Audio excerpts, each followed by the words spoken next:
AR Tales is back with another story. This one is about a man whose ex turns him into the villain online, then tries to come back when he has finally built a new life without her. As you listen, think about the moment where you would have walked away and not looked back. I am 32 years old, a civil engineer from Los Angeles. I design water systems and green building projects. It is not flashy, but I like knowing the things I build will still be standing long after the trends fade. Hannah and I were together for 6 years. She is 3 years younger than me. When we met, she was working as a lifestyle consultant and social media influencer. Her energy was intense. Every room felt louder and brighter when she walked in. I was the calm one, the stable one. I thought we balanced each other. We had been living together in West Hollywood for 4 years. We split the bills, we did not fight about chores, and on paper we looked solid. I really believed we were building a life together. Last month, I had to go to San Diego for 3 days to oversee an installation. It wrapped up early, and I decided to surprise her. At Balboa Park, I found this vintage sketchbook she had talked about for weeks. I bought it and hid something special inside it. The engagement ring I had been saving for 8 months. I planned to propose on our anniversary the next week. I had the speech in my head. I walked into our apartment around 2 in the afternoon, smiling like an idiot, calling her name. I found her in our bedroom with both suitcases open on the bed, already half packed. You know that feeling when your brain understands before your mouth does? This was that moment. "You are going somewhere?" I asked. She looked up at me and her face was completely cold, no smile, no surprise, like I was an annoying neighbor, not the man she lived with. "I am leaving," she said. "For good." My stomach dropped. I tried to stay calm. "What do you mean?" "We can work through whatever is wrong." "There is nothing to work through," she said. "Philip, I have made my decision." Right then, her phone lit up on the nightstand, a text from someone named Ryan. "I am outside." She let out a slow breath like she had been waiting for that message. "I wasted my 20s playing house with a man who confuses routine for love," she said. "I need more than this. I need more than you." This was the first moment where he could have begged, argued, promised to change. A lot of people do. They fight for someone who has already left in their mind. I just stood there, still holding that sketchbook with the ring hidden inside, watching her zip up 6 years of our life.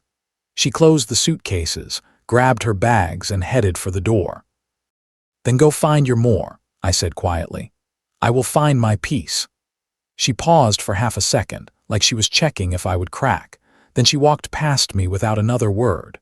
From the living room window, I watched her get into a flashy red convertible with a guy in an expensive suit and designer sunglasses. He did not even glance up at the building where we had spent 4 years. They drove away like they were in a commercial. That was 3 weeks ago. I have not heard from her since. After she left, my brain did what our brains always do. It started replaying everything with new subtitles. I remembered how she always seemed to be waiting for something bigger to happen, how she got restless whenever we tried to plan more than a few weeks ahead, how she never seemed fully present on quiet nights, the nights where I tried to talk and she was scrolling or texting people I barely knew. I looked up the guy in the car, Ryan Blake, commercial realtor. His page was full of photos of cars, watches, and staged lifestyle shots. Every picture looked like an audition for a luxury ad. Exactly the kind of person Hannah followed obsessively on Instagram.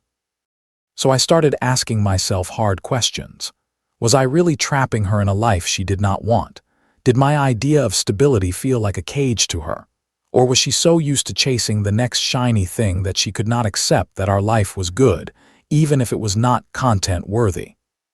The engagement ring was still hidden in that sketchbook. Part of me wanted to return it. But another part of me thought that maybe I had just dodged the biggest bullet of my life. Sometimes the painful exit is the kindest truth you will ever get. Months passed. I ended up moving to Portland about 6 months later. My mom needed help while recovering from heart surgery, and being closer to her felt right. I found a job there that turned out to be everything I wanted but never knew how to ask for. I joined a team working on green infrastructure projects that actually help neighborhoods deal with floods, heat, and pollution. not just for investors, but for real people. The real turning point was volunteering with a nonprofit that builds urban gardens. They were taking empty lots and turning them into community spaces with trees, benches, and food gardens. That is where I met Ava. She is a landscape designer, quiet but clear, and probably the most grounded person I have ever met. Where Hannah always needed to be seen, Ava always seemed to see other people. When I told her my story, she listened and then said one simple thing. Sometimes losing what we thought we needed makes space for what we actually do need. We started a project together called Roots and Rivets. My engineering, her design. We focused on converting abandoned lots into green spaces that communities could actually use. We finished 3 sites in our first year, with more planned. My life felt smaller but honest. I woke up knowing exactly why I was doing what I was doing. Notice how his life became clearer when there was no one performing next to him. Sometimes peace is not exciting, but it is real. Then Hannah came back into my life without ever stepping into the room. One of my old coworkers from Los Angeles sent me a link. "Isn't this your ex?" Hannah had gone viral on TikTok and Instagram with a video titled "Escaping Comfort: Why I Had to Leave Stability to Find Myself." She was sitting in an expensive-looking coffee shop, talking to the camera. She described leaving a long-term relationship because her partner was emotionally unavailable and afraid of growth. She did not use my name, but everyone who knew us would recognize the details. She said I was obsessed with routine, incapable of emotional intimacy, threatened by her ambition, and determined to keep her small. The comments were full of people calling her brave for leaving a toxic partner. I watched that video 3 times and could not recognize the relationship she was talking about. Was I perfect? Of course not. We had different communication styles and we both made mistakes. But abusive. Threatened by her success. That was not the truth. For one night I let those words in. I asked myself if I had been blind, if maybe I really was as bad as she said. It is very easy to doubt yourself when someone you loved rewrites the whole story from their side. But then I talked to my mom and to Ava. They reminded me of something simple. People who are running from themselves always need someone else to blame. I decided not to respond publicly. I was not about to get into a social media fight about a relationship that ended years ago. Sometimes silence is not weakness. It is refusing to pour gasoline on a fire that only exists online. A week later, a journalist from the Portland Tribune reached out. She had been following our Roots and Rivets project and wanted to feature us in a series about young professionals using their skills for environmental and social impact. The article came out with the headline, "Engineer Builds Green from Broken Ground." There was a photo of me working with volunteers, sunlight coming through the trees we had planted. The story talked about my move from LA, my work in sustainable design, and how Ava and I had built this model of community-driven gardens. The piece was shared in environmental circles and urban planning blogs.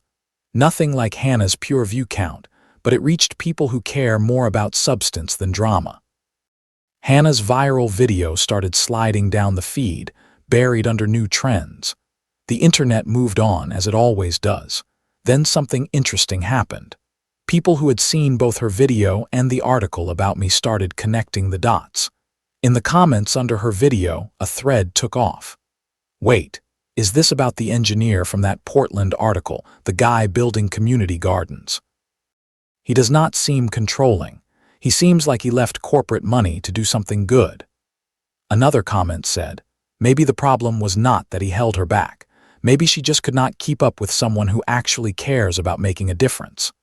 Her video started getting more criticism than praise. People wondered why she was still making content about a breakup from almost 2 years ago instead of showing her own growth.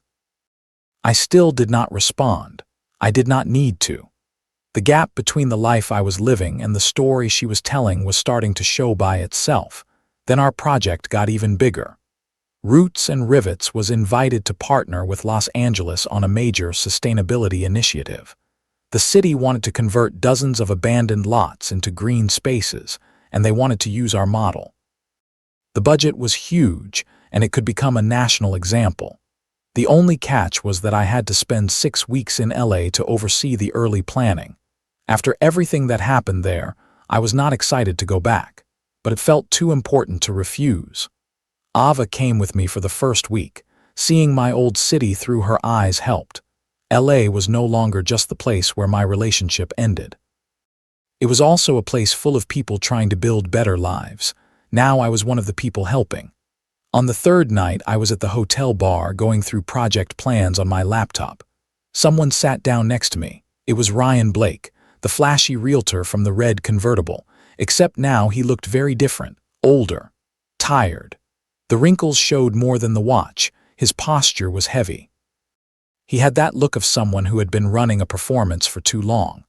"You are Hannah's engineer, right, Philip?" he said. He already sounded a little drunk.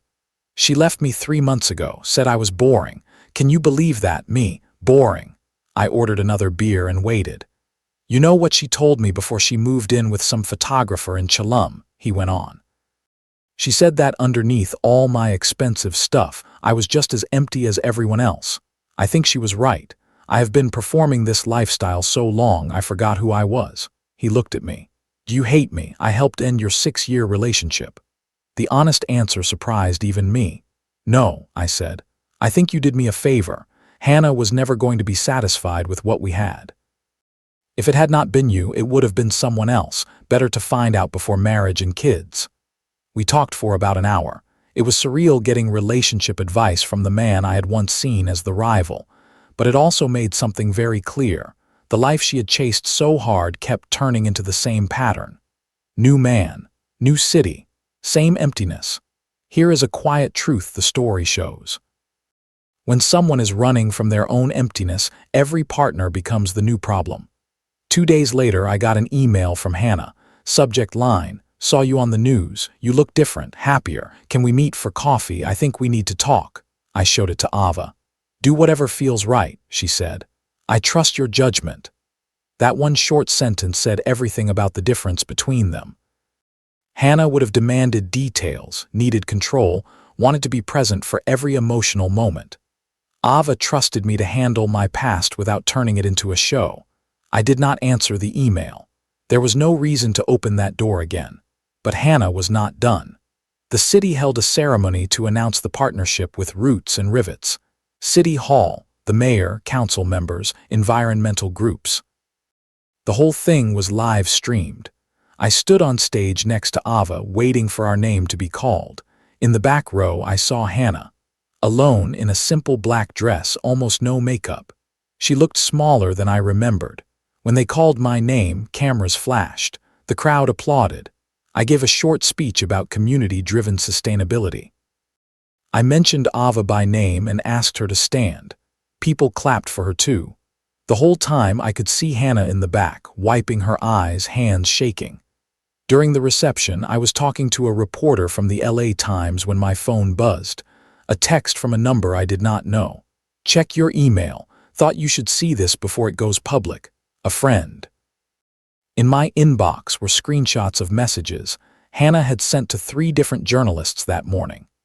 In those messages, she tried to pitch a story about how the man being honored for environmental work had been psychologically abusive to her, and how his success was built on ideas and emotional labor she claimed she had provided. None of that was true. She had never shown interest in environmental work when we were together. She had not helped conceptualize any of this. She had sent those emails from her personal account, which still had her TikTok handle in the signature. The same handle from her viral breakup video. One of the journalists had done 5 minutes of research, found the video, connected the dots, and decided not to run her story. Instead, they sent the screenshots to someone who knew me professionally as a warning. By the time Hannah walked up to me at the reception, I already knew. "Congratulations," she said quietly. "This is incredible." "Thank you," I said, watching her closely. "Can we talk for a few minutes?" I looked across the room. Ava was talking with the mayor, laughing about something. She caught my eye and smiled. No tension, no fear. "Sure," I said. "But let's keep it brief." We stepped into a quiet corner. Hannah started in on a long, rehearsed apology about the video she had made, how she had been angry, how she had said unfair things, how she needed to own her mistakes. "Why were you angry?" I asked. "You are the one who left." "Because you moved on," she said. "Because you built this amazing new life and found someone who deserves you." And it made me realize the problem was never that you trapped me. The problem was that I was too scared to appreciate what we had. It sounded nice. It always sounds nice when someone says they see it now. "Hannah," I said quietly, "I know what you tried to do today." Her face went pale.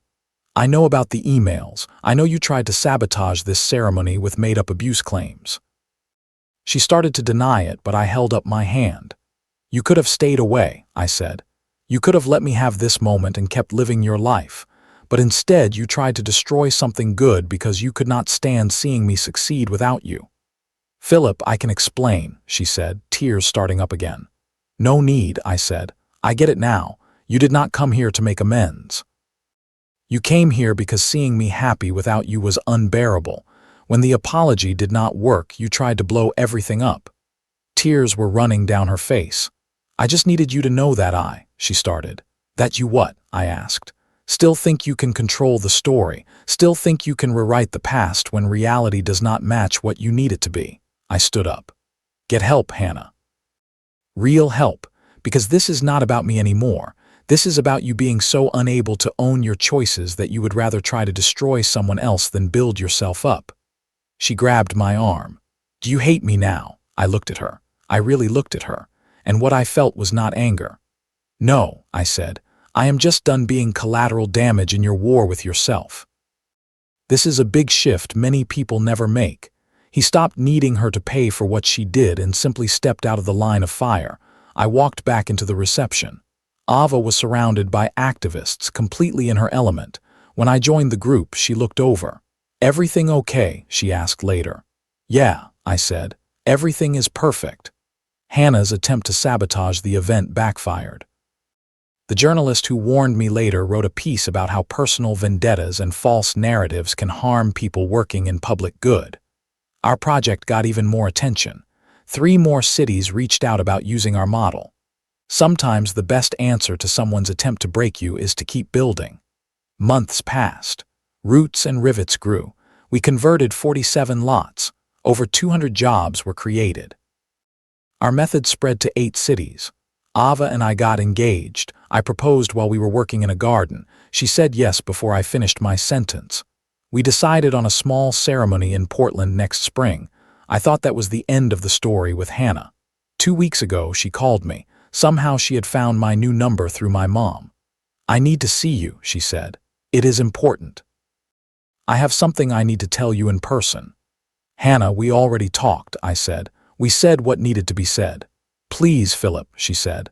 "I know how this sounds, but I have changed, really changed, and I think you need to hear what I have to say." Maybe it was curiosity, maybe it was the desire for clean closure, maybe I just wanted proof that I was really past it. I agreed to meet her at a small cafe in downtown LA. I was there anyway for a final project review. She was already seated when I walked in. The change in her was clear. Jeans, a simple sweater, minimal makeup, hair pulled back in a plain ponytail. She looked more like the woman I first met than the one who left me for a car and a camera. "Thank you for coming," she said. "I was not sure you would." "To be honest, I am not sure why I did," I said. "I moved back to LA 2 months ago," she said after we ordered coffee. "The photographer in Chalum did not work out. Ryan did not work out. None of it worked out. I am sorry to hear that." "Are you really?" she asked. I thought about it. "Yeah," I said. "I do not want you to be unhappy. I never did." "I have been in therapy," she said. "Real therapy, not coaching. I have learned things about myself I did not want to see." She showed me her phone. Her social media profiles were mostly empty, almost no new posts. The viral video about our relationship was gone. "I deleted most of my content," she said, "including that video about us. I know it does not erase the damage, but I could not leave it up knowing how unfair it was." "What changed your mind?" I asked. "Seeing you at the ceremony," she said. "Seeing who you have become and what you built. I realized everything I was chasing, all the excitement and validation and novelty, it was just noise. You were building something real while I was performing a life I did not even want. She reached across the table like she wanted to take my hand, then pulled back. I know this is probably too late, she said. And I know you are with Ava, but I have to ask, do you think there is any chance we could try again, that we could start over? The question hung in the air. Part of me realized I had been unconsciously preparing for this moment since the day she packed those suitcases. We are not who we were, Hannah, I said. I am not the same person who was saving for a ring 6 years ago, and you are not the same person who left for Ryan and Chalum. We both became different people. I know that, she said, but maybe who we are now could work better than who we were then. I looked at her and felt something new. Compassion, yes. Forgiveness, definitely, but no pull to go back. The person I am now built a life that does not include you, I said, and I think the person you are becoming needs to build her own life too, without trying to recapture something that belonged to who we used to be. Her eyes filled with tears, but she nodded like she had expected that answer. Do you hate me? She asked quietly. No, I said. You are the lesson. Ava is the life. She wiped her eyes with a napkin. What are you going to do now? I asked. What does your life look like going forward? I am starting over, she said. Really starting over. I got a job with a nonprofit that gives mental health support to women leaving abusive relationships. It is not glamorous, but it feels meaningful. That sounds like important work, I said. It is, she said. It is teaching me things I should have learned years ago. How to find worth in helping people instead of needing them to validate me. She looked at me directly. I understand now why you could not give me what I thought I needed, she said. I was not asking for love or partnership. I was asking you to fill a hole in me that only I could fill. We both made mistakes, but we both learned from them. Did we, though? I asked gently. You learned how to tear things down faster. I learned how to build. She gave a small, sad smile. You are here, I added. You are working, you are in therapy, you are taking responsibility. That is not tearing down. That is the start of building yourself up. You are still kind, she said. That has not changed. And you are still tempted to run from yourself, I said. That has not fully changed either. Her smile faded. What do you mean? She asked. You did not come here only for closure, I said. You came because doing the slow work of building your own life is scary. You hoped maybe you could skip it by going back to something that once felt safe, but what we had was not safe. It was comfortable for me and exciting for you, but it was not real. We were both hiding from what we actually needed. So what do I need? She asked. I do not know, I said, but you will not find it by looking backward. You will find it by doing exactly what you are doing now, working on yourself, helping other people, building something that matters to you. I stood up. Take care of yourself, Hannah, I said. I really mean that. Philip, wait, she said. I turned back. She was looking at me with a softness I remembered from our early days. Thank you, she said. Thank you for not hating me, for being kind when I did not deserve it, for showing me what it looks like when someone actually grows up instead of just getting older. I walked outside into a gray morning. It had started to rain, making the city streets reflective and quiet. I stood there for a moment, letting the rain hit my face, realizing how much had changed since the last time I lived my life under this sky. Ava was waiting in our rental car, sketching in her notebook like she always does. All done? She asked as I got in. Yeah, I said. Finally. She did not press for details. That is one of the things I love about her. She trusts me to handle my own heart without needing to direct the scene. We drove back to the hotel in comfortable silence. I looked at the skyline. Same buildings, same traffic, same California sky. But I was not the same man who had once stood in that West Hollywood apartment with a hidden ring and a packed suitcase on the bed. Some stories do not end with dramatic revenge.